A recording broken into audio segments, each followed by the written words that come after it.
Hey, how you doing? So good to see you again.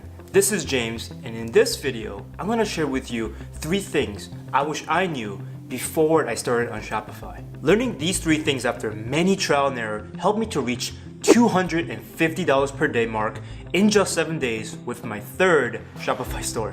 So this video is for you if you're about to start a dropshipping business, launched your first store already, or stuck between a rock and a hard place getting a few sales here and there. By the way, these 3 things are completely based on my personal experience so far, and it's what's been working for me. So although your mileage may vary, I hope they can work for you as well. With that said, let's just dive right in. Thing number 1, serve a niche. The dropshipping model has a low barrier to entry. That means anyone could sign up, copy and paste a bunch of winning products, then start making money.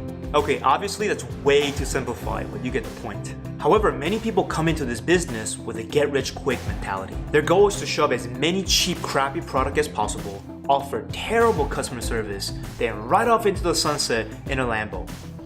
They'll wonder why their Facebook ads don't work. Clearly, that's not you. And if your goal was to build a real business over the long haul, I want to help you by tweaking your focus a little from selling products to serving a niche. This was a big mind shift for me. At first, I tested 30 products across 7 niches. I'll get a sale here and there, but they never came in consistently. I couldn't break through that $100 per day mark.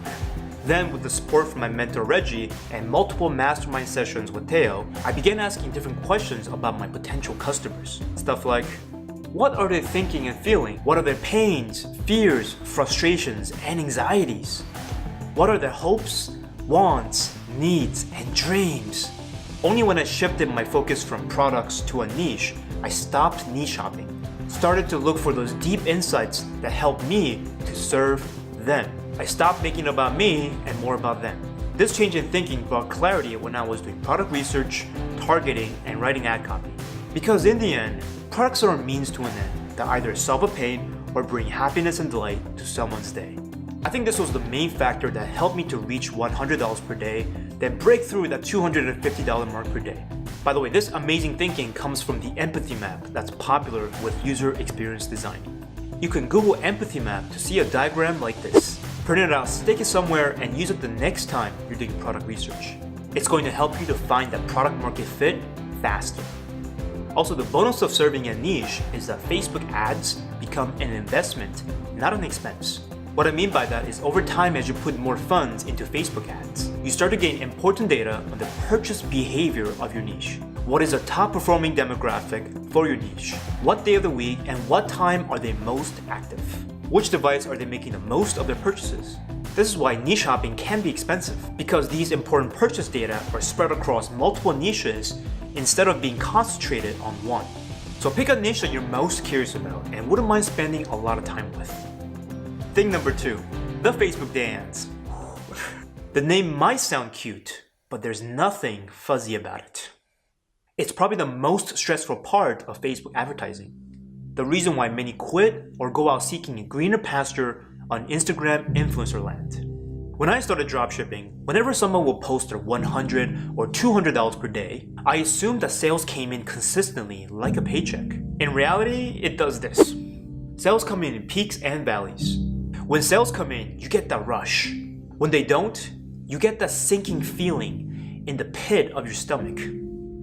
What did I do? Did I make the biggest mistake of my life? Then when sales come in again, that rush feeling will come right back.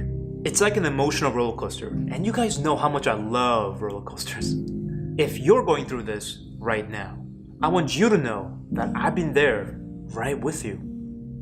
And some days, even now, I'm still back there with you. At first, when other marketers would post their numbers, I thought I was alone. Somehow, I was the only fool that managed to screw this up. And I go into blaming mode. I blame Facebook for being broken. I blame other marketers for stealing my product. I blame the micro changes I made in my store for killing my conversions. Uncertainty sucks.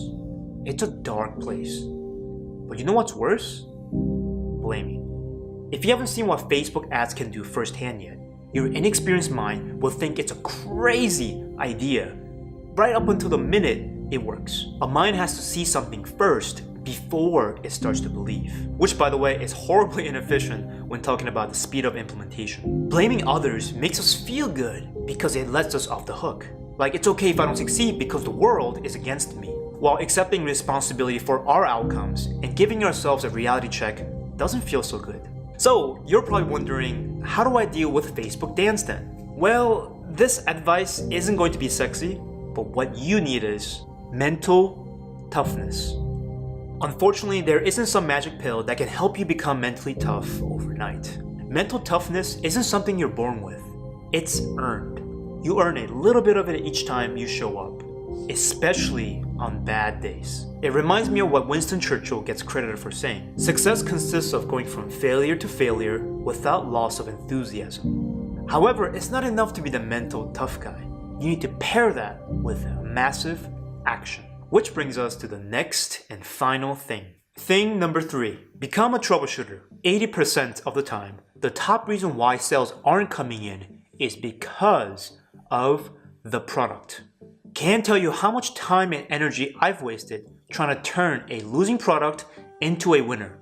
For that reason, please don't fall in love with your products that you're dropshipping unless your goal was to become your #1 customer. There are millions of products out there. It's so easy to get stuck on one because it took so much time and effort to find that one. But you have to learn to move on, my friend. If you're new in the game, your intuition alone won't be enough to find winning products. Not yet, at least.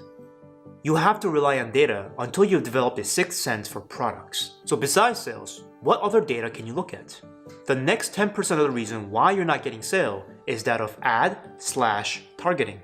Your ads have to catch someone's attention that's scrolling fast down their newsfeed, then make them want to click on it. If you're unsure if your ad is any good, look at how many people are adding your products to cart. If you don't have enough add to carts yet, look at how many people are clicking onto your store.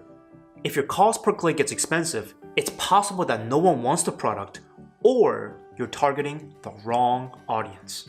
You could have the tastiest cheddar burger in town, but advertising it to a vegan audience. Again, this goes back to your product being awesome in the first place. The last 10% is your store optimization.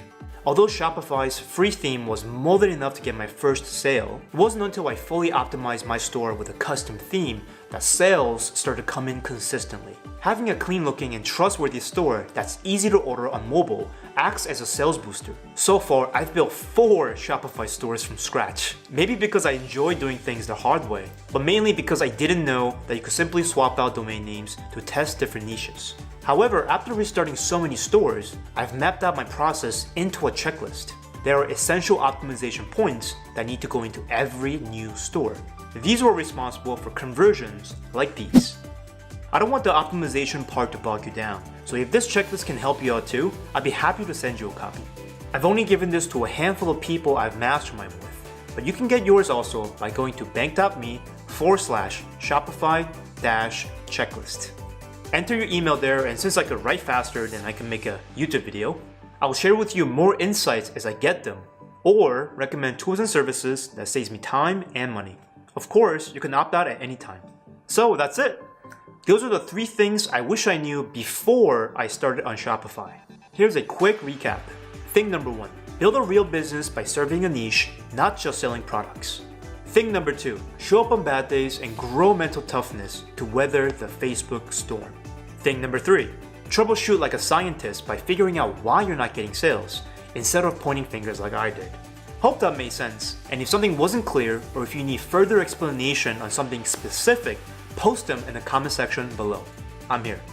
In the meantime, do me a favor. If someone you know is struggling with e-commerce and thinking about quitting, please send them this video. I hope it can point them in the right direction and keep them in the game. This journey is rough, but definitely worth it. With that said, if you like this video, please hit the like button. Subscribe if you haven't already, and I can't wait to see you in the next video.